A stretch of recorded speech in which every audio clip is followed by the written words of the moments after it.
Hello everyone, welcome back to my channel, welcome back to a new blog. আজকে আমি তোমাদের সাথে আবার আমার বিয়ের সিরিজের একটা ব্লগ শেয়ার করতে চলেছি। এখানে মা আর আমি বেরিয়েছিলাম বিয়েরই কয়েকটা টুকটাক শপিং করতে।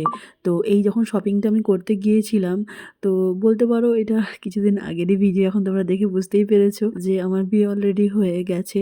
তো ভিডিওগুলো তখন আমি সব ক্লিপগুলো না তুলে রেখেছিলাম তোমাদের সাথে শেয়ার করার জন্য। আমি খুব এক্সাইটেড ছিলাম যে আমি তখনই এগুলো শেয়ার করবো, বাট একটা পার্সোনাল রিজনের জন্য আমি তখন এগুলো শেয়ার করিনি। এখন আমি তোমাদের সাথে সেগুলোই শেয়ার করছি। দেখো, এগুলোই তো এখন আমার মেমোরি, তাই না? ভিডিও শুরুর আগেই তোমাদের কাছে একটা আমি কথা বলতে চাই। আমার নাকটা হয়তো একটু বসে গেছে, মানে ঠান্ডা লেগেছে, সেই জন্য তোমাদের আগেই বলে দিলাম, সরি, একটু অ্যাডজাস্ট করে নিও। যেহেতু ভিডিওগুলো কিছুদিন আগের করা, তাই হয়তো কিছু কিছু কথা এখন আমার হয়তো মনেও পড়বে না। যাই হোক, এখানে আমি মাকে বলছিলাম তোমাদেরকে একটু হাই বা হ্যালো করার জন্য। আমার মা ক্যামেরার সামনে খুব একটা কথা বলে না, সেই জন্যই।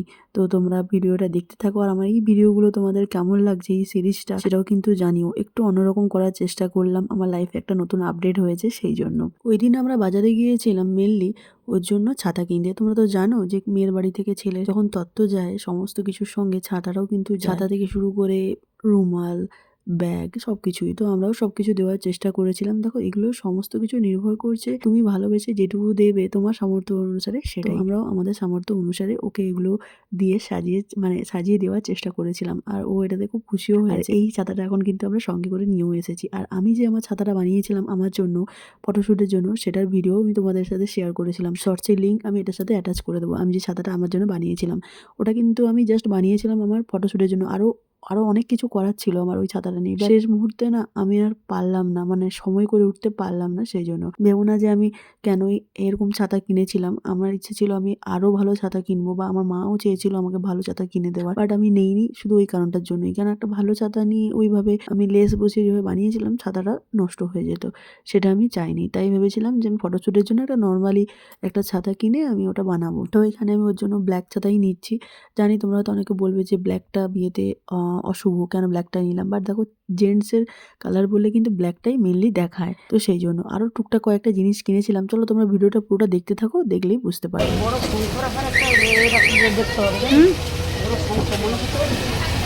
কি রাখা আছে কিছু বড় শঙ্খ রাখার আছে। শঙ্খ রাখার কি আগে একটা নিয়ে গেছিলাম না, জল সংকট রাখার জন্য নিয়ে গেলাম। ও আচ্ছা, তোলে ওই যে ও ওইটাই না, ওইটা হবে না, বড় সাতটা বড়।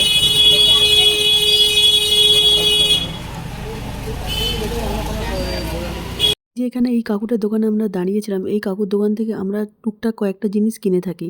তো এখানে তোমরা ভাবছো যে বাচ্চাদের খেলার দোকানে আমরা কেন এটা চাইছি। এখানে কিন্তু আরও আদার্স অনেক জিনিসই থাকে। যেমন মা এখানে এই যে বলে না, শাঁখ রাখার যে একটা মানে পেতলে জিনিস থাকে, যে দেখতে পাচ্ছ মার হাতে আছে, এই জিনিসগুলো কিন্তু এই কাকুর কাছ থেকেই আমরা কিনে থাকি।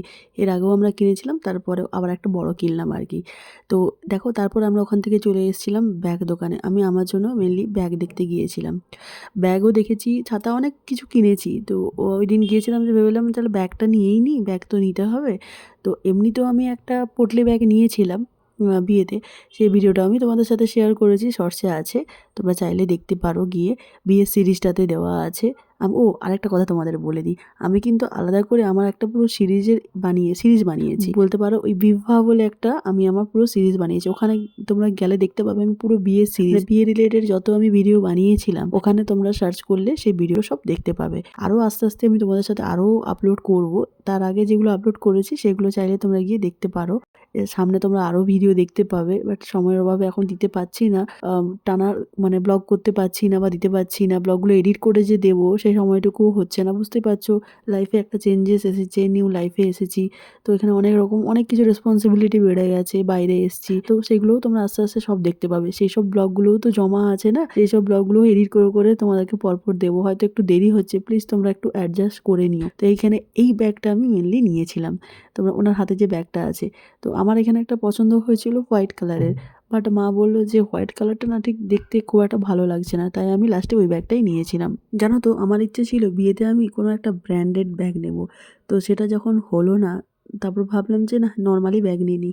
কারণ হলো না, মা বলেছিল যাক বিয়েতে তো এরকম অনেকে গিফট দেবে ব্যাগ, তো সেটা দেখে নে আগে, তারপর তো তুই নিবি, সময় তো আছেই।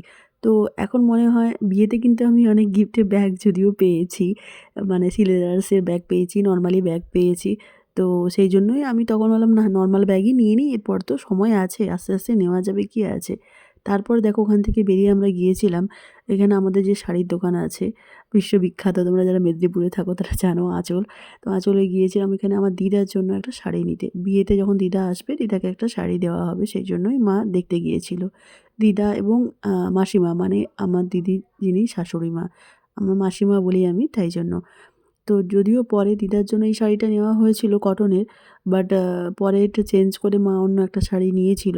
কারণ মার মনে হয়েছিল যে বিয়েবাড়িতে এরকম একটা শাড়ি দিদাকে দেওয়া হবে। কিন্তু দেখো এরকম বলতে তোমরা ভেবো না যে দিদাকে সবথেকে একটা এরকম হয়তো কম রেঞ্জের শাড়ি দেওয়া আছে, তা নয়। দিদা সবসময় এই ধরনের শাড়ি বেশি পরতে পছন্দ করে। দিদা কিন্তু জামদানি টামদানি কক্ষনো পরে না, বরঞ্চ দিলে দিদা একটু কষ্টই পায়। মানে ওই যে হয় না, একটু এজ হয়ে গেলে, আমার দিদার এজ যেহেতু এখন 91+, তো বুঝতেই পারছো যে এখন যদি তাকে জামদানি দেওয়া হয় তার পক্ষে পরাটা কত কষ্ট। এখন আমাদের দেখতে হবে সে যেটাতে পরে কমফোর্ট হয় সেই ধরনের জিনিস দেওয়া। তো মা সেইভাবে এটা নিয়েছিল। পরে আবার মার মনে হলো না দিদাকে একটা জামদানি পরিয়ে আমার বিয়েতে নিয়ে আসবে, তাই চেঞ্জ করা হয়েছিল পরে। তারপর ওখান থেকে বেরিয়ে ওদেরই আরেকটা কাউন্টার আছে যেখানে এই যে ছেলেদের এই যে জামা প্যান্টের যে পিসগুলো পাওয়া যায়, সেইগুলো মানে থানগুলো যেগুলো পাওয়া যায় সেগুলো দেখতে আমরা এসেছিলাম এখানে। ওই দিন ভেবেছিলাম যে দাদার আর বাবার জন্য ওরা যে যেটা মানে ফর্মাল, যেটা একদিন তো ওরা পাঞ্জাবি পরবে আর আরেকদিন ওরা পরবে হচ্ছে ব্লেজার প্যান্টস শার্ট এইগুলো। তো সেটারই আমরা দেখতে গিয়েছিলাম পিসগুলো। তো ওখান থেকে দাদার জন্য একটা পিস আমরা নিয়ে এসেছিলাম পছন্দ করে। তোমরা ভিডিওটা দেখো, পুরোটা দেখলেই বুঝতে পারবে। বাট কী হয়েছিল জানো? দাদার জন্য যে পিসটা আমরা নিয়েছিলাম, ও বাড়িতে আসার পরে ও ওটা বাবাকে দিয়ে দিয়েছিল। কারণ ওর মনে হয়েছিল যে ওর থেকে বেশি ভালো বাবাকে লাগবে। আর তাই লেগেও ছিল। পরে আবার ওর জন্য আমরা শার্ট কিনে নিয়েছিলাম, মানে যেগুলো রেডিমেড পাওয়া যায়। তো দুজনকেই ভালোই লেগেছিল দুরকম জিনিসে। তো যাই হোক, এটাই ছিল হচ্ছে ওই দিনের মানে কেনাকাটা। তো আরও কেনাকাটাগুলো তোমরা পরপর দেখতে থাকো। আর হ্যাঁ, আমার এই ভিডিওগুলো কি তোমাদের ভালো লাগছে? কেমন লাগছে সেটা কিন্তু অবশ্যই কমেন্ট করে আমাকে জানিও। তোমরা আমার ভিডিও দেখছো, বাট কেউ একজন সাবস্ক্রাইব করছো না, লাইক করছো না, কমেন্ট করছো না। তাহলে কি তোমাদের আমার এই ভিডিওগুলো ভালো লাগছে না? দেখো এতদিন হয়তো একই রকম আমার লাইফে যা যা হতো সব কিছুই তোমাদের সাথে শেয়ার করতাম। দেখো এখন তো লাইফে একটা বড় আপডেট হয়েছে, চেঞ্জ হয়েছে, সেটাও তোমাদের সাথে শেয়ার করছি। এখনও তোমরা কিছু রেসপন্স করছো না, তাই খুব কষ্ট হয় এক এক সময়। ভিডিও দিতেও ইচ্ছে করে না, মানে একটা মোটিভেটেড হলে তো তবে আমি ভিডিওটা দেবো। যাই হোক, ছাড়ো ওইসব কথা। তোমরা দেখো না দেখো, কিন্তু আমি তো চেষ্টা করেই যাব। আমার ভালো লাগা, মানে এখন এটা আমার একটা ভালো লাগা হয়ে গেছে। যা কিছু হয় তোমাদের জন্য ক্লিপসগুলো নিয়ে রাখি, আর ভিডিও মানে ভিডিও আপলোড করার জন্য আমি অপেক্ষা করে থাকি কখন আমি আপলোড করব, কখন আমি এডিট করব।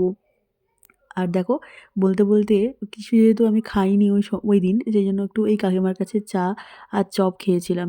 আর তোমরা তো এই কাকিমার ভিডিও আমার শর্টসে দেখেইছো।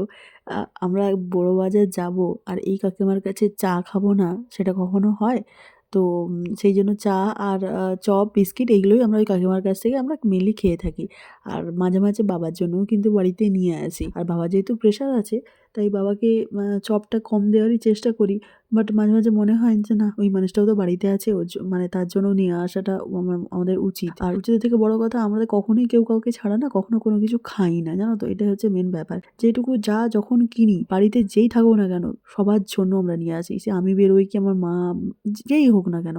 এটাই তো বলো ফ্যামিলি বন্ডিং না? চাইলে তো আমরা একা খেয়েই নিতে পারতাম, তাই সেটা তো আমরা করতে কখনোই পারবো না। তো দেখো আমরা ফিরে চলে এসছি রাত্রি 9:35 হয়ে গেছে, অনেকটাই দেরি হয়ে গেছে। তো দেখো এই যে ব্যাগ ট্যাগগুলো রাখলাম, আর এই যে হাতে এত সব বিস্কিট ফিস্কিট, এই যে সব মা কিনেছে, চা সাবুর পাঁপড় এসব কিনেছে। শুধু ওইগুলো নয়, এগুলো টুকটাক কেনা হয়েছে। তো এখন ফ্রেশ হব, এসে একটু বসে রেস্ট নিচ্ছিলাম, দিয়ে ডিনার করব। তো চলো আজকের মতো ব্লগটা এখানেই। তো আশা করি তোমরা সবাই ভালো আছো, সুস্থ আছো। যদিও ভিডিও শেষে কথাটা বলছি, কেন ভিডিও স্টার্টিংটা আমি ইন্ট্রোটা দিতে পারিনি, যেহেতু একদম রাস্তা থেকে বেরিয়ে ব্লগটা স্টার্ট করেছিলাম। তো সেই জন্যই বললাম সবাই ভালো থেকো, সুস্থ থেকো, দুটোই একসাথে বলে দিলাম কেমন আছো। এবং তারপরেও বলছি যে ভালো থেকো, সুস্থ থেকো। আর আমার গলাটা প্লিজ একটু তোমরা ইগনোর করো, কনসিডার করো আমাকে একটু, গলাটা খুবই খারাপ অবস্থা, ঠান্ডা লেগে গলাটা একদমই বসে গেছে। জানি না ভিডিওতে কতটা সাউন্ড আসবে না আসবে, সেই জন্য আমি রাস্তায় ওভাবে ব্লগিং করিনি, ডিরেক্ট ভয়েস ওভার দেবো। কারণ আমি কথা বললে এত আওয়াজে শোনা যেত না, যেহেতু এটা পুজোর মাস, বুঝতেই পারছো বাজারে প্রচণ্ড ভিড়। তারপর স্যাটারডে সানডে মানে বাজারের অবস্থা খুবই খারাপ। তো সেভাবে আমি ব্লগিংও কিন্তু পুরোপুরি করতে পারিনি, কারণ হাতে ভারী ভারী ব্যাগ ছিল। তো ফোন নিয়ে এভাবে করা তো পসিবল নয়। তাহলে কী হবে বলো তো, ব্যাগের হয়তো নয় ব্যাগ ভুল হবে, নয় এমনও হতে পারে হয়তো ফোনটাই ছাড়া হয়ে গেল। সেই জন্য সেই রিস্কটা আমি নিতে পারছি না। সেই জন্য ব্লগিংটা সেভাবে করতে পারিনি। যেখানে যেরকম সম্ভব হয়েছে অবশ্যই করেছি। তো সবটাই আমি আস্তে আস্তে তোমাদের সাথে শেয়ার করব। তো চলো আবার নেক্সট ভিডিওটার লাস্টে আমার নিজের ভয়েসের কিছু কথা তোমাদের সাথে আমি শেয়ার করলাম। আর লাস্টে এখানে বলেছিলাম যে ভিডিওটা ভালো লাগলে লাইক, শেয়ার, কমেন্ট করো। আর সেটা তোমাদেরকে আমি শোনালাম না।